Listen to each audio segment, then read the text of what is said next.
With the amount of hours players put into Minecraft speedrunning, there is certainly plenty of mistakes to be made, with some being extremely avoidable that could have been caused by nerves or outside distractions, or things completely unavoidable like RNG, whether it's bastion trades or dragon perches, and it wouldn't be until August 26th, 2021, where there would be such a jaw-dropping run to have this happen, and that would be Illumina's 10-minute and 53-second RSG PB, where he entered the end sub 8 minutes, but due to a bad dragon perch, he didn't get the world record. 4 months later, there have been about 3 other runs on a similar pace to Illumina's, and one of them getting so close to the world record that if completed, it would have been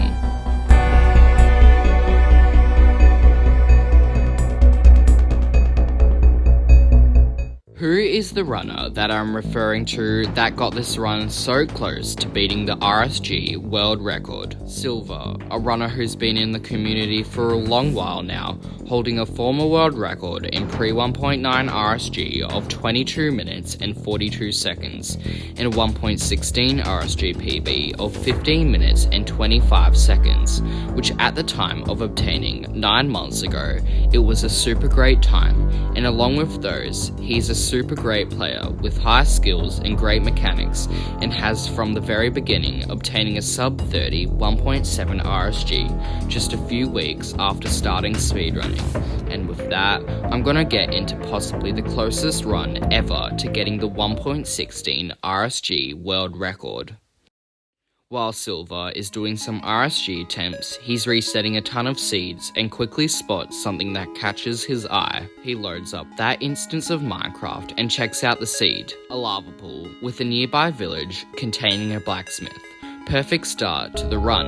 Silverr runs over to the village and breaks the blacksmith window, and the blacksmith chest contains an iron pickaxe, a diamond, 6 obsidian, as well as some armor. Silverr then runs to the other side of the blacksmith and gathers up some wood from the pillars and some stone from the flooring, then crafts an axe as well as a shovel and a boat. He then gathers up some wood as well as some hay bales for food, then kills the iron golem and crafts that iron into a bucket, getting some water as well as going to a nearby gravel patch to get some flint. He then runs over to the lava pool and then builds his nether portal and enters the nether at 1 minute and 53 seconds. Upon entry into the nether, Silverr lowers his FOV to E-ray for a bastion, which he works out that there is one not too far away, and on the way to the bastion, he also notices a fortress in the corner of his eye, and not just the fortress, he also sees an easy access into the blaze spawner, so he focuses up knowing that he could have a possible run in his hands. He then travels the rest of the way to the bastion, working out that it is a housing type bastion, so he enters into the bastion and does the housing route called manhunt. This route allows you to lure a ton of piglins into a trading hole nearby where all the gold blocks are, and you can mine up all the gold blocks and trade them with the piglins, and they'll quickly cycle through all the gold and give you all the necessary trades that you need. So this is exactly what Silverr does, luring all the piglins into the trading hole, getting a ton of gold and giving it to the piglins. They trade through all the gold, and after that he checks his trades and sees that he has everything he needs besides one essential thing. That essential thing being string, only having enough string to craft 2 beds worth of wool. But lucky enough for him, he does have enough crying obsidian as well as glowstone dust to craft 1 respawn anchor. Now you might be thinking, wait, that's only 3 explosives. The bare minimum to kill the ender dragon is 4. And while you would be right, I'm gonna be getting into this later on into the video. And with that, Silverr leaves the bastion and throws a pearl, heading over to the fortress. Then he travels the rest of the way and builds up into the fortress and enters sub 4 minutes. He enters the fortress through the blaze spawner where he gets an instant blaze spawn, so he kills all those blazes and then begins to mine out the spawner, hoping for quicker spawn rates. He waits a few spawn cycles and kills every blaze that spawns, and after about 45 seconds, he's obtained 4 rods. With the pace that Silverr is on, if he gets a quick spawn set as well as 2 rod drops, he's on pace to leave the nether on the fastest pace in speedrunning history.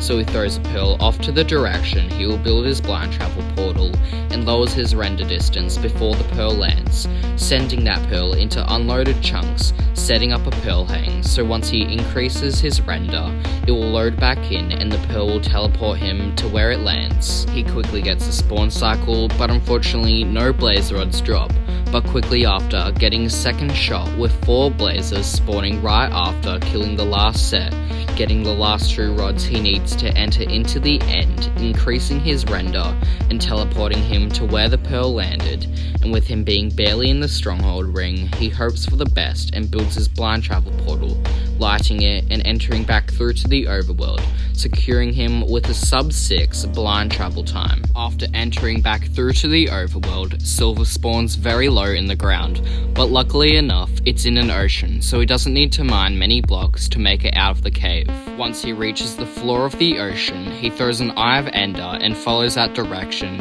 and once he reaches some mainland, he calculates how far the Stronghold is away from him.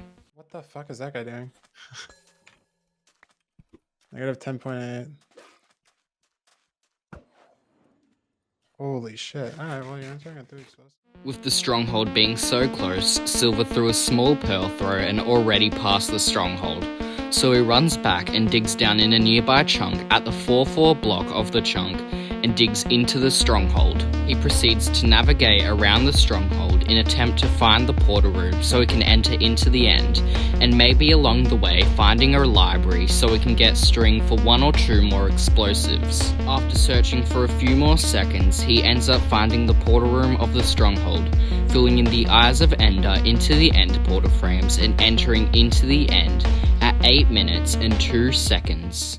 While this is one of the fastest paced runs in Minecraft speedrunning history, there is one crucial mistake that separates this run from world record and the run being over, and that thing is the fact that Silverr only has 3 explosives to kill the Ender Dragon with. While there is a chance that it's possible to only need 3 explosives to one cycle the dragon with, very few players have even come close to achieving it, and no one to this day has actually achieved it, and getting it in a run of this pace and on top of the nerves Silverr probably has is extremely unlikely of happening. So Silverr is praying that he can get the dragon to low enough health with the 3 explosives so he can use an axe to do the rest of the damage and kill it. So with that, Silverr throws an ender pearl to the end island, and once teleporting over, he crafts 2 bed as well as an anchor and sets up his 1 cycle tower, going off to the side and waiting for the dragon perch. And what happens next is one of the saddest losses to a run in 1.16 RSG history.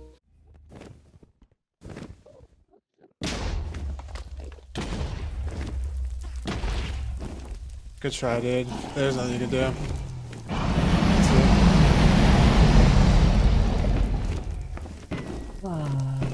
There's nothing you can do. Nah, NT, bro. There's nothing you can do.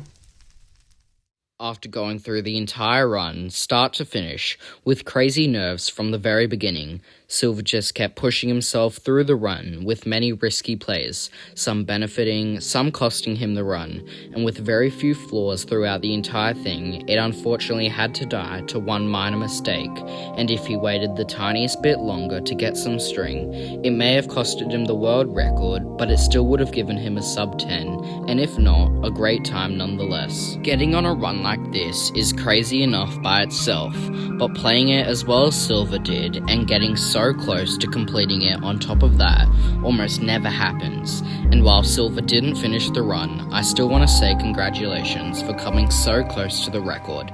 It's truly amazing and it will go down in the history books.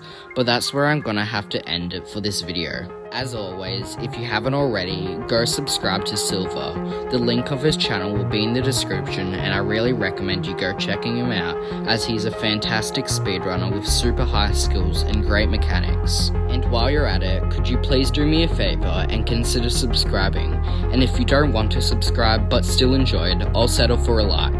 Thank you all so much for watching, I really appreciate it and I hope you enjoyed. I hope I see you in the next video as well. Goodbye everyone.